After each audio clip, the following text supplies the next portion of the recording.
This is the coconut shell shipped from Southeast Asia. The customer wants to tear the coconut shell into smaller sizes. Our workers pour the coconut shell into the double shaft shredder, and we can see that the size of the shredded coconut shell is still relatively small.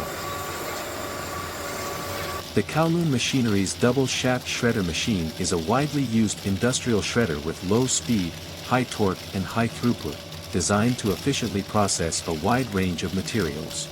It can be equipped with different components depending on the material and final size, or used with other stages of shredders to reduce the material to the desired size. Kowloon Machinery shredders are equipped with planetary reducer and brand motor for highly reliable performance and low maintenance cost.